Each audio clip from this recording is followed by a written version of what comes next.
Imagine for a moment that beyond the vast sky we see each night, there are worlds that mirror our own. Civilizations that once thrived, loved, struggled, and evolved just as we do today.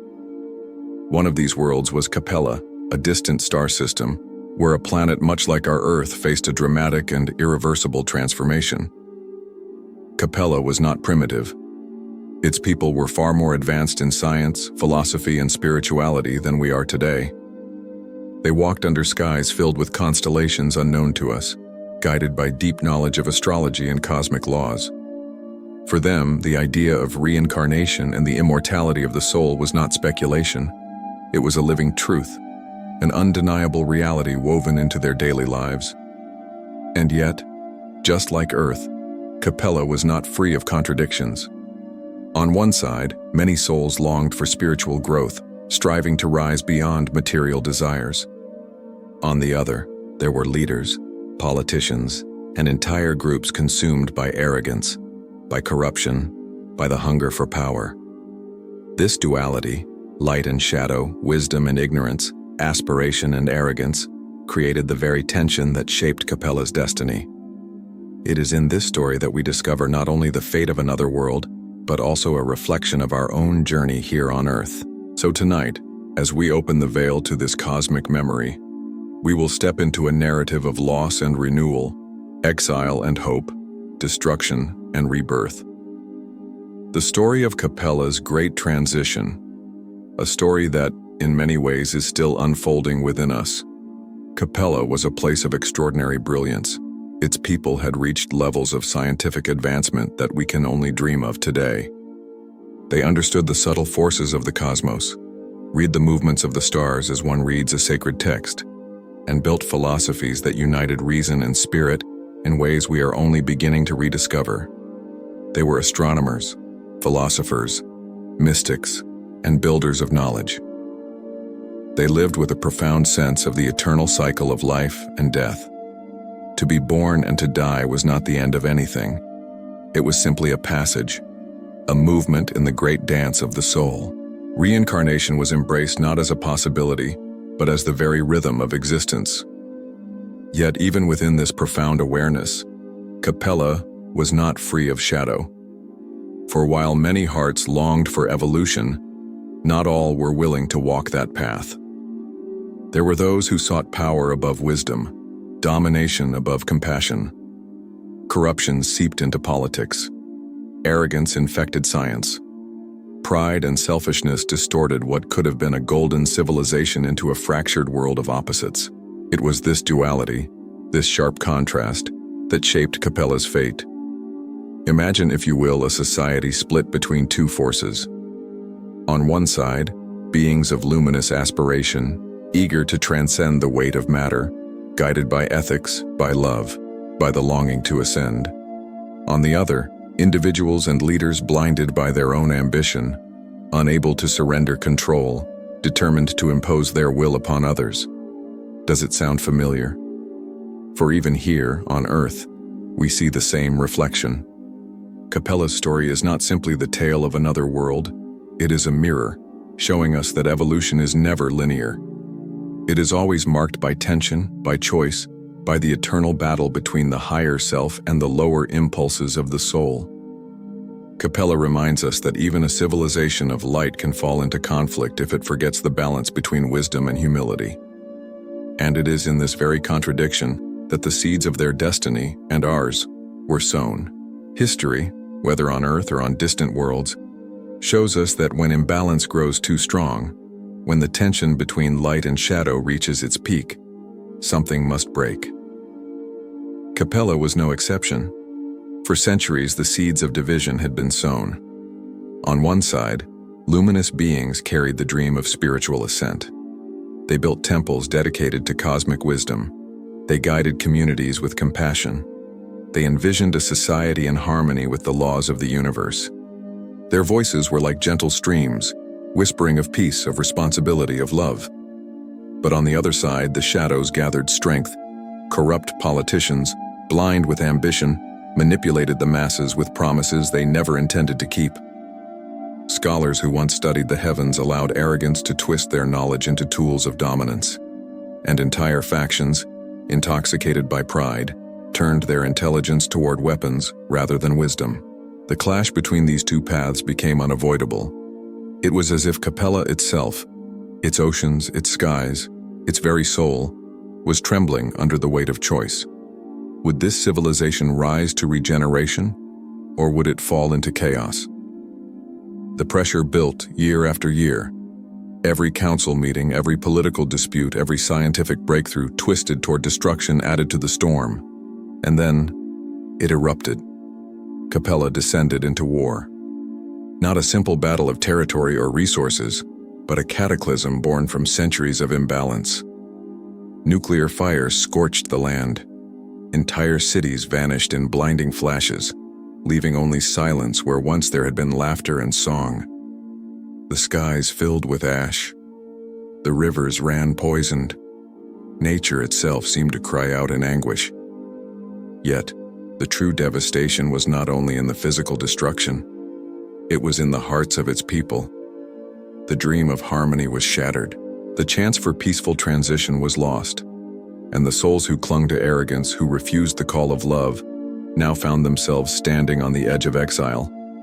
This was the moment when Capella's destiny changed forever, when the fires of war consumed Capella, when the skies turned red and the oceans blackened with ash. Many believed it was the end. Entire families perished, cities crumbled into dust, and what once stood as a proud civilization now looked like a fading memory. And yet, in the silence after destruction, something extraordinary began to happen. From the higher dimensions, from realms invisible to the human eye, a call was answered. Capella's suffering had reached the attention of cosmic guardians, beings who had watched patiently, allowing free will to unfold, but who now stepped forward because the cycle had reached its natural conclusion. Then they appeared, not machines of war, not vessels of metal and steel, but etheric ships of light, vast, luminous, almost translucent in form, descending silently into the vibrational field of Capella. They were not bound by gravity or fuel. They moved as thought itself, pure extensions of divine will. These ships were not here to conquer or to punish. They had come for a mission far greater, to gather the souls who could not remain. Those who, by choice or resistance, had anchored themselves in arrogance and violence could not ascend with Capella into its next phase of evolution. And so, in infinite compassion, the universe prepared another path for them. Witnesses, those few sensitive enough to perceive the higher planes, described the moment as if the sky itself opened. Columns of light stretched downward, touching the ground like rivers of energy. And within these columns, souls were lifted, drawn gently into the vessels above. Millions at a time were carried, not in physical bodies, but in their subtle essence, escorted by luminous beings whose presence radiated both authority and tenderness. It was not exile in the sense of punishment. It was a redirection of destiny, an act of cosmic mercy. These souls were not abandoned. They were given another chance, another school where they could continue their learning, even if through struggle and pain. And their destination? A young, turbulent planet, still shaping its oceans and mountains, still struggling with its own primitive humanity. A world where survival was raw and lessons were harsh. That world was Earth. But at that moment, as the etheric fleets hovered silently above Capella, the truth was clear. A chapter had closed, and another was about to begin. The moment the etheric ships began their mission, Capella was no longer the only stage of this grand story. A new chapter opened, one that reached across the stars into the silent sea of the cosmos. The journey of the exiled souls did not resemble anything we can imagine with physical travel. These were not bodies being carried across space in metallic vessels. This was something far greater, something more mysterious, a migration of consciousness. Each soul, released from the crumbling weight of Capella, entered a state of suspension, embraced by streams of light that flowed into the vast etheric ships. Imagine it, millions of luminous sparks, souls, gathered together, lifted beyond their world, passing through corridors of energy that transcended the very fabric of space and time. There was no sense of days or years, no ticking of clocks. The journey unfolded in a dimension where time was not measured but felt. Guides of light, beings older than stars themselves, stood among them. Their presence was silent yet powerful, offering reassurance to those trembling with fear, resistance, or sorrow. Some souls clung desperately to memories of their world, to their families, to the identity they once knew. Others, exhausted by pride and defeat, floated quietly, uncertain of what awaited them. The ships themselves were like floating temples, radiant sanctuaries moving through cosmic currents. From within, one could glimpse the infinite expanse, nebulae glowing with colors unseen by mortal eyes, clusters of stars birthing new worlds, the endless ocean of galaxies stretching into eternity. And through that journey, a realization began to dawn among some. Exile was not the end, but the beginning of another path. Yes, they were leaving behind Capella, a home filled with both beauty and sorrow. But ahead lay a new world, a younger, harsher planet, where lessons would be carved into the soul with fire and struggle. The journey was not punishment. It was preparation, a transition through the vast womb of the universe, carrying souls from one destiny to another. And slowly, across the boundless sea of stars, their destination drew nearer. A blue planet, fragile, volatile, still shaping its mountains and seas. A world destined to receive them, to hold them, to challenge them. That world was Earth. When the exiled souls of Capella arrived upon Earth, they did not descend as gods, nor as rulers, but as immigrants in spirit, souls clothed in new human forms, born among the early tribes of our planet. To the human eye, they were no different from the others. Yet within them, deep in the silence of memory, they carried echoes of another world. These echoes became seeds. Some remembered fragments of their knowledge, faint but powerful enough to ignite sparks of transformation among primitive peoples. They taught early humans to look at the stars not with fear but with curiosity. They whispered of cycles, of destiny, of the eternal journey of the soul. From them came myths of celestial origins, the sense that humanity was not bound only to Earth, but linked to the heavens. And yet, not all their influence was luminous, for along with wisdom, they also brought the weight of their unresolved shadows. Ambition, pride, and the thirst for control resurfaced. These tendencies shaped the rise of early civilizations, some guided by light and sacred order, others corrupted by tyranny and domination. Imagine the dawn of human history. In one tribe, a Capellan soul remembers the patterns of the stars and teaches navigation, planting the roots of astronomy. In another, a memory of lost technologies inspires new tools, agriculture, architecture. And yet in another, the old thirst for power drives leaders to enslave, to conquer, to wage wars, mirroring the same mistakes that once consumed Capella. This duality became woven into the very fabric of Earth's history. Great civilizations rose: Egypt, Mesopotamia, India, Mesoamerica, each carrying traces of otherworldly wisdom. The myths of gods descending from the skies, of beings teaching humanity agriculture, astronomy, and law, these are not mere fables. They are distorted memories of Capellan souls fulfilling both their mission and their karma upon Earth. But alongside brilliance came struggle. Many of these souls, unable to surrender pride, became the very tyrants and rulers who shaped empires through fear.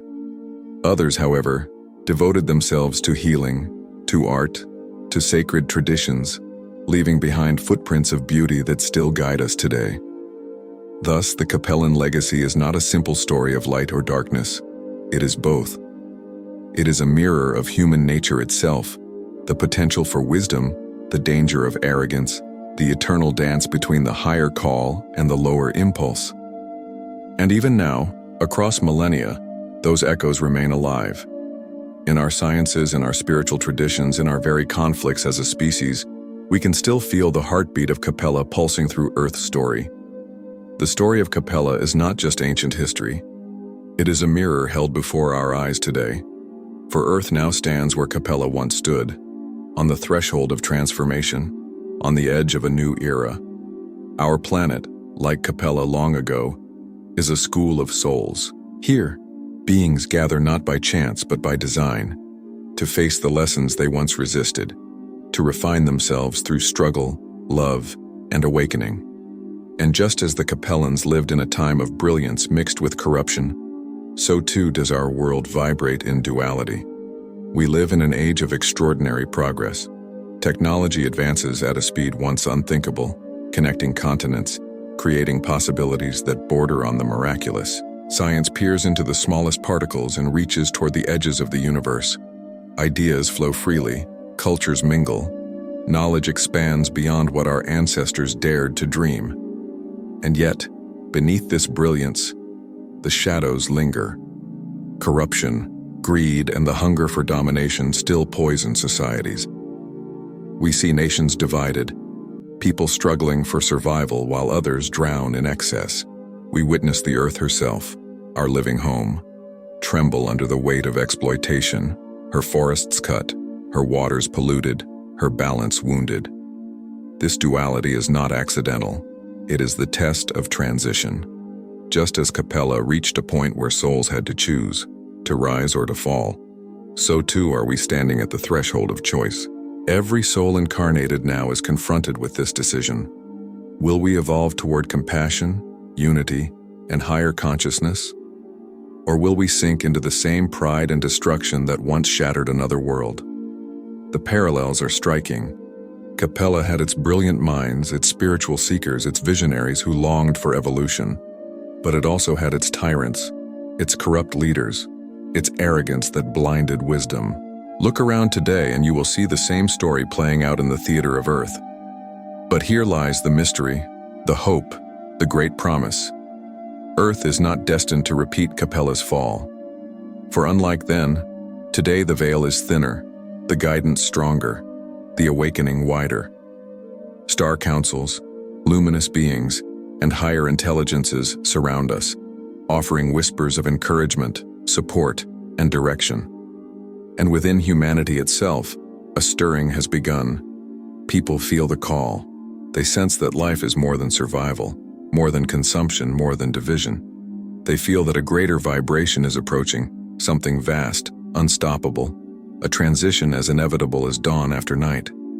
The question is not whether Earth will change. She already is.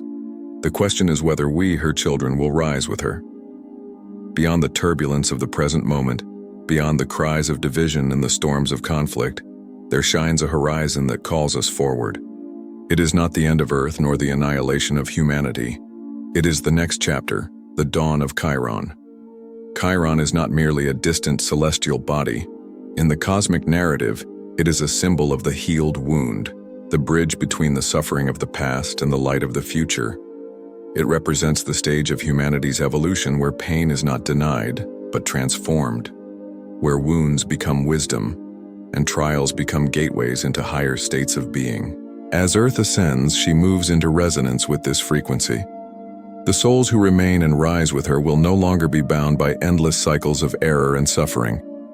Instead, they will inherit a world of regeneration, a society where compassion is not weakness but strength, where wisdom guides power and where love is the universal law.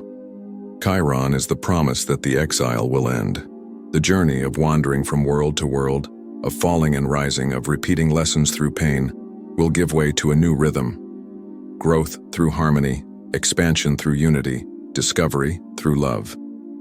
The children of Earth will become the teachers of tomorrow. Just as Capellan exiles once carried their legacy here, humanity itself will carry its legacy forward, to other worlds, to other civilizations, to souls still searching in the dark. Earth will become a lighthouse in the cosmic ocean, a beacon proving that even in the face of duality and shadow, light can triumph. And you, listening now, are part of this story. You are not here by accident. The very fact that these words resonate within you means your soul remembers. You carry within you fragments of the Capellan memory, echoes of the galactic journey, and the seed of Chiron's promise. The dawn is not far. The signs are around us. The earth trembles not in destruction but in rebirth. The old systems collapse not to imprison us but to free us. The light that is rising cannot be stopped, for it does not come from outside. It awakens from within. To all beings of light, to the starseeds, the awakened, and the silent guardians walking among humanity, remember who you are. You are not small, not powerless, not lost. You are carriers of an ancient flame, bearers of the promise of Chiron. The universe has waited for this hour, for you to rise, to shine, to anchor the dawn. Stand firm, beloved souls. The darkness trembles before your light. The time is here. The new earth calls.